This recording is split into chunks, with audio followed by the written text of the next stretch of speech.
బావా ఎప్పుడు వచ్చితివి నీ అన్నలు తమ్ములు సుకులేనా బావా.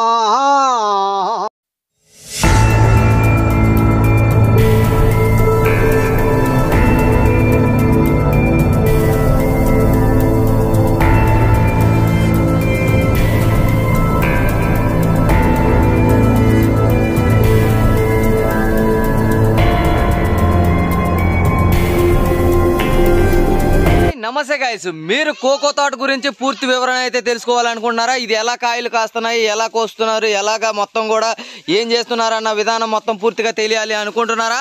అయితే ఈ వీడియో పూర్తిగా చూడాల్సిందిగా కోరుచున్నాం. అబ్బాయి చూడండి, కోకో కాయలు అయితే ఏరడం అయితే జరుగుతుంది. ఒకసారి అదిగోండి, అబ్బాయి వచ్చేటప్పటికి ఇగో కోకో కాయలు ఇలాగా కోసుకుని ఇలా ఏరుకోవడం అయితే జరిగింది అనమాట. ఇదిగోండి మా ఓడి ఎంత కష్టపడుతున్నాడు అనమాట. బాబు అయితే ఇలా కష్టపడుతున్నాడు అనమాట. మొత్తం కూడా కోకో కాయలు అయితే ఇలా ఏరుకుని తీసుకురావడం అయితే జరుగుతుంది. ఫ్రెండ్స్, మనం ఇప్పుడైతే కోకో తోటలో ఉన్నాం కదండి. ఇప్పుడు కోకో తోటలో వచ్చేటప్పటికి మన కాయలు వచ్చేటప్పటికి మనం ఈ గెడ సాయంతో అయితే మనం అయితే ఈ కత్తి సాయంతో అయితే కోసుకోవడం అయితే జరుగుతుంది అనమాట. ఇది మనకు వచ్చేటప్పటికి సుమారుగా మనకి ఒక 500 నుంచి 600 రూపాయలతో ఇది అయితే తయారైతే చేయించుకోవడం అయితే జరిగింది.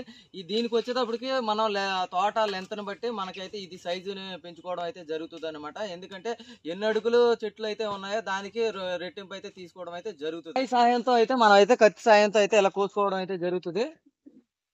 ఇదిగోండి, ఇప్పుడు ఇలా ఉన్నది కదా, మనం అయితే ఇలా కోసుకుంటాం అనమాట. ఇదిగోండి, అలా కోసుకోవాలన్నమాట. ఈ చెట్టుకు వచ్చేటప్పటికి ఒక 3 కాయలు అయితే ఉన్నాయన్నమాట. ఇవన్నీ కూడా మనం అయితే ముందు ఇలా కోసుకోవడం అయితే జరుగుతుంది కాబట్టి ఇవన్నీ మళ్ళీ ఏరుకుని మనం అక్కడికైతే తీసుకెళ్ళడం అయితే జరుగుతుంది అనమాట. తీసుకెళ్ళిన తర్వాత మళ్ళీ వీటిని కాయలను అయితే కొట్టుకుని గింజలు అయితే సపరేట్ గా చేయడం అయితే జరుగుతుంది. ఫ్రెండ్స్, ఈ చెట్టుకు వచ్చేటప్పటికి సుమారుగా ఒక 20 నుంచి 30 కాయలు అయితే పండడం అయితే జరిగింది. ఒకసారి మనకైతే రావడం అయితే జరిగింది అనమాట. ఇప్పుడు చూడండి ఎంత చక్కగా ఉన్నాయి ఈ కాయలు మొత్తం కూడా. మనకి ఇలా కాపుగాని కాసినట్లయితే మనకున్న ఇప్పుడు ప్రజెంట్ అయితే చాలా మంచి రేట్ అయితే గిట్టుబాటు ధర అయితే రావడం అయితే జరుగుతుంది అనమాట. మనకి ఎప్పుడు కూడా మనకి రైతు ఎప్పుడు కూడా ఇలా చెట్టు కాయాలన్న కోరుకోవడం అయితే జరుగుతుంది. ఇప్పుడైతే మొత్తం కూడా ఇలాగ కోసుకోవడం అయితే జరుగుతుంది అనమాట.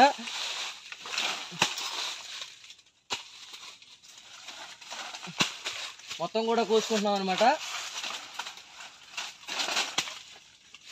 సుమారుగా ఒక 20 నుంచి 30 కాయలు అయితే ఉన్నాయండి.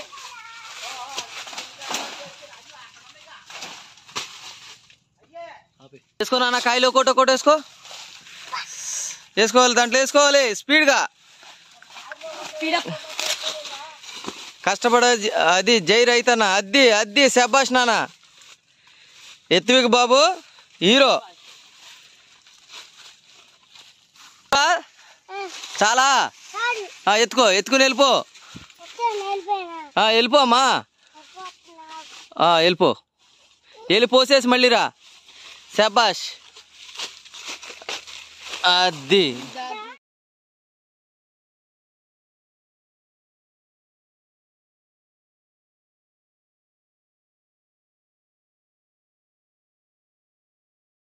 ప్రతి కాయని కూడా ఇలా కోసుకుని ఇలా తీసుకురావడం అయితే జరుగుతుంది అనమాట. ఇలా తీసుకొచ్చిన తర్వాత మనం వచ్చేటప్పటికి ఇదిగోండి ఇలా కత్తి సహాయంతో అయితే మనం అయితే కాయనైతే కొట్టుకోవడం అయితే జరుగుద్ది అనమాట. ఇలా 2 ముక్కలుగా చేసుకున్న తర్వాత మనకు వచ్చేటప్పటికి గింజలు అయితే మనం తీసుకోవాలన్నమాట. మనం కాయను చూసారు కదండి, ఇలా కట్ చేసుకున్న తర్వాత మనం అయితే ఈ కాయలను ఇలా తీసుకోవాలన్నమాట. మొత్తం కూడా గింజలన్నీ సపరేట్గా ఇలా తీసుకున్న తర్వాత వీటిని అయితే మాగిన తర్వాత మనం ఎండబెట్టుకోవాలి. ఈ కంపల్సరీ ఈ ప్రాసెస్ అయితే ప్రతి కోకో తోటలో ఉన్న వాళ్ళందరికీ కూడా ఈ ప్రాసెస్ మొత్తం కూడా తెలుసుద్ది. నాన్న ఎక్కడికి వచ్చావు, ఏం చేస్తున్నావు? పని చేస్తున్నావా?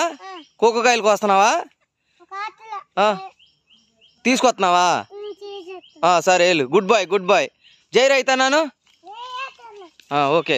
ఈరోజు కోకకాయలు కోస్తుంటే కొడుతుంటే మా హేమంత్కి అయితే ఈరోజు చెయ్యి దిగిందండి. ఏదరా చెయ్యేదమ్మా చూపించు. చూడండి, మొత్తం చెయ్యి ఇలా దిగిందండి. మొత్తం కూడా చాలా బ్లడ్ అయితే పోయిందండి. రైతు అన్నాక అలాంటి చిన్న దెబ్బలు కామనే కదండి. మనం పనిచేసే విధానంలోనే చిన్న దెబ్బలు అయితే తగులుతూ ఉంటాయండి. కానీ మా వీడియో అయితే చూసి ఒక లైక్ చేయండి, షేర్ చేయాల్సిందిగా కోరుచున్నాను.